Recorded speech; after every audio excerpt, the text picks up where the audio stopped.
पश्चिम बंगालमध्ये ही चळवळ जेव्हा 60च्या दशकात सुरू झाली आणि तिथल्या सरकारने जमीन सुधारणा कायदा लागू केले, त्यानंतर त्या राज्यामधून ही चळवळ संपली.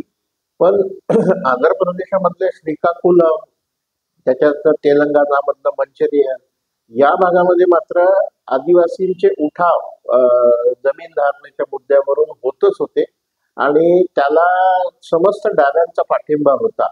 आणि ह्याच डाव्यांमधला जे जहाल गट होता तरुणांचा, त्यांनी या उठावामध्ये आपला सक्रिय सहभाग दर्शवला. Radical youth movement, radical student movement या नावाने ती मुवमेंट चालली आणि ते शेतकऱ्यांच्या, आदिवासींच्या, शेतमजुरांच्या प्रश्नावर एकत्र आले आणि आंध्रमध्ये ह्या चळवळीने मग खूप जोर धरला.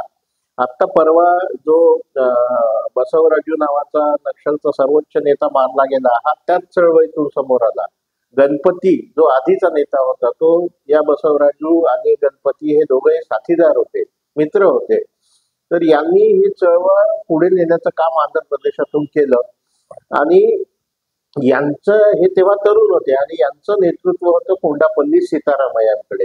तर या आंदोलनाला सरकारकडून तर स्वाभाविकपणे विरोध होत होता. सरकारने हे आंदोलन दडपून टाकण्याचा खूप प्रयत्न केला आणि त्याच्यातून मग हे सगळे जे नेते आहेत हे भूमिगत झाले आणि पीपल्स वॉर ग्रुप नावाचा एक ग्रुप त्यांनी स्थापन केला.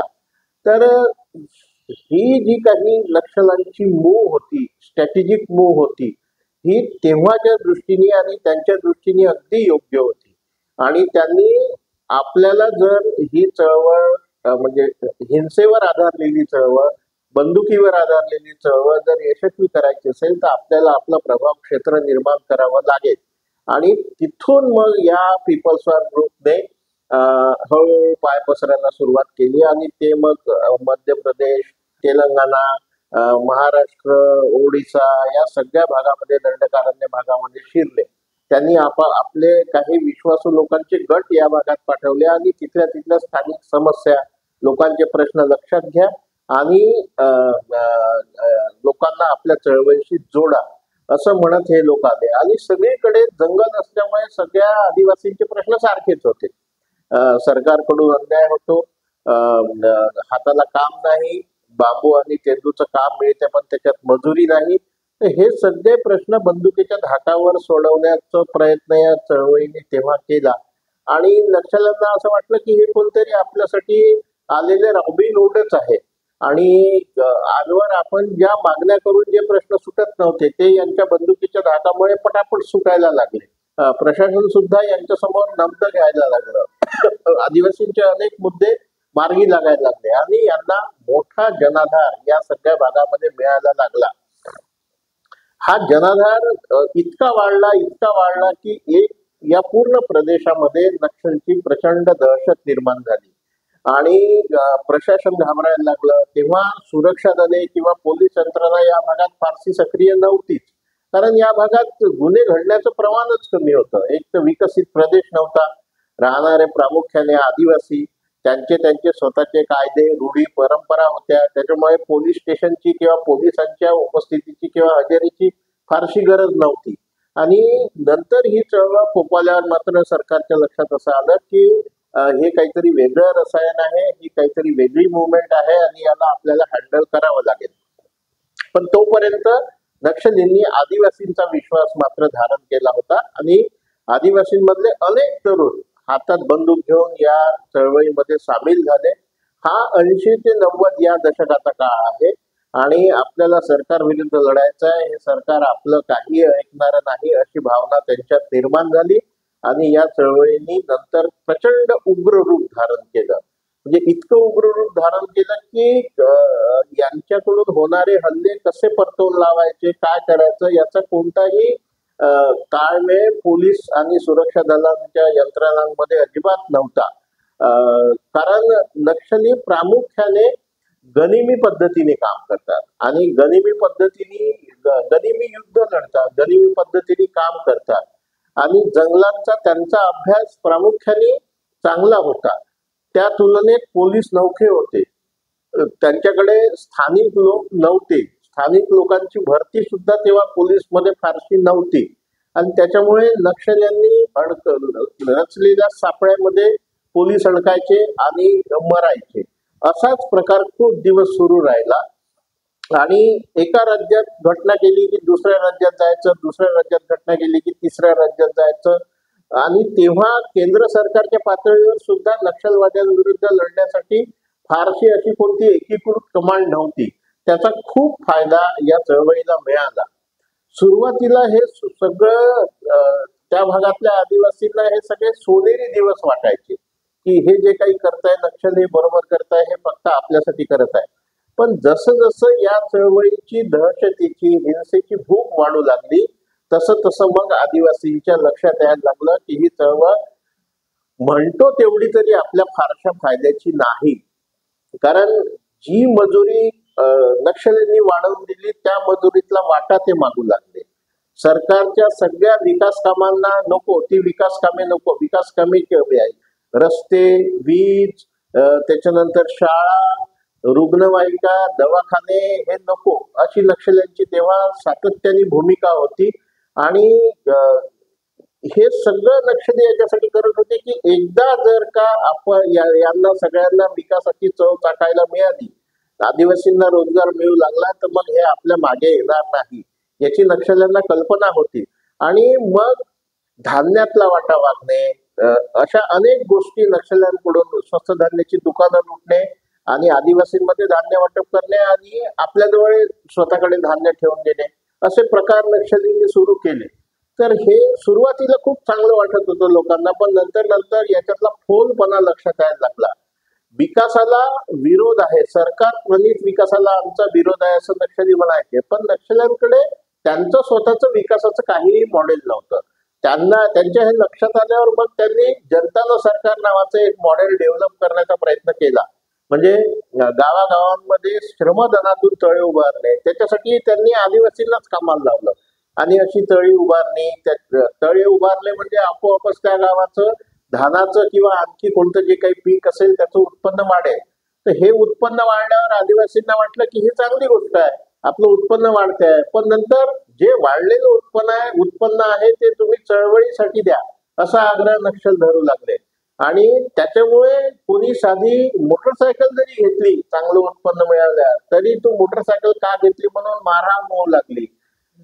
नक्षल व्यतिरिक्त आणखी कोणालाही साधं पाणी जरी पाजायचं असेल आणि पोलिसांना पाणी पाजलं असेल किंवा पोलिसांना जेवणाचा डबा दिला असेल तरीही नक्षली त्या आदिवासींना मारू लागले. म्हणजे एकूण जो काही हिंसाचार जो उभा केला होता नक्षलींनी, तो हिंसाचार सरकार विरुद्ध आहे असा जो सुरुवातीचा भास होता तो नंतर खोटा ठरू लागला आणि सामान्य आदिवासीच मारले जाऊ लागले.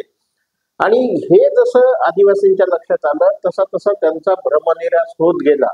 पण त्यांना या विरोधात बोलता येत नव्हतं. याचं कारण असं की दोन्ही बाजूच्या बंदुकांमध्ये ते अडकले होते. एकीकडे नक्षलची बंदूक, दुसरीकडे पोलीसची बंदूक. पोलीस आले आणि पोलिसांशी आपण खोटं बोललो किंवा काही त्यांच्यापासून लपवून ठेवलं तर पोलीस जास्तीत जास्त अटक करतील आणि घेऊन जातील, जेलमध्ये टाकतील. पण नक्षली आले आणि त्यांच्याशी आपण काही खोटं बोललो किंवा त्यांना काही खरी माहिती दिली नाही तर ते सरळ ठार मारतील. मग ठार मारण्यापेक्षा जेलमध्ये जाण्याचा पर्याय केव्हाही चांगला असं म्हणून आदिवासी जेलमध्ये जाऊ लागले. आणि जेलमध्ये जाण्याचा पर्याय केव्हाही चांगला किंवा आपला जीव तरी वाचला जाईल अशी भावना आदिवासींमध्ये निर्माण झाली. आणि या दहशतीचा पुरेपूर फायदा नक्षलींनी उचलला आणि आदिवासी त्यांना नाईलाजाने का होईना पण मदत करायला लागले. ही जी काही साखळी आहे ही तोडायची कशी हा सगळ्या राज्यांसमोरचा मोठा प्रश्न होता. आणि ही साखळी तोडायची कशी असा जेव्हा मुद्दा सरकारच्या पातळीवर वारंवार उभा झाला तेव्हा मग एक निश्चित असं नक्षल विरोधी धोरण सरकारच्या पातळीवर तयार झालं आणि केंद्र आणि राज्याच्या समन्वयाने आपण यांच्याशी लढू शकतो एकत्रितपणे असा विश्वास सुरक्षा दलांमध्ये निर्माण झाला. आणि त्याच्यानंतर मग हळूहळू या भागामध्ये सुरक्षा दलाचं अस्तित्व वाढायला सुरुवात झाली.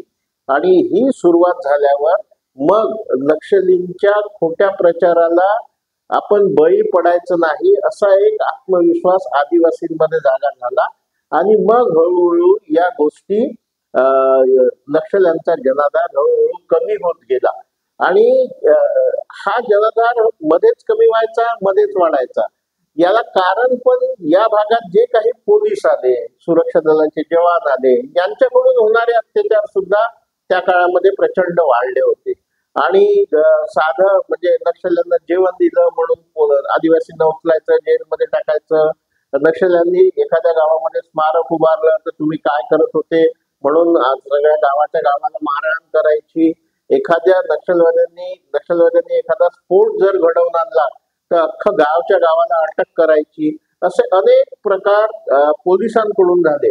तर हा पोलिसी अत्याचार जोपर्यंत थांबणार नाही तोपर्यंत आपल्याला यश येणार नाही हे सरकारच्या लक्षात यायला जवळजवळ 10 वर्षाचा कालावधी जावा लागला आणि त्यानंतर मग मात्र पोलिसांनी आपली कार्यपद्धती बदलवली, कम्युनिटी पोलिसिंग सुरू केलं, लोकांचा विश्वास जिंकणं सुरू केलं, लोकांवरच्या अनावश्यक कारवाया थांबवल्या आणि हळूहळू आदिवासी इकडे आपल्या सरकारच्या विकासाभिमुख दृष्टिकोनाकडे हळूहळू सकारात्मक नजरेने बघू लागला.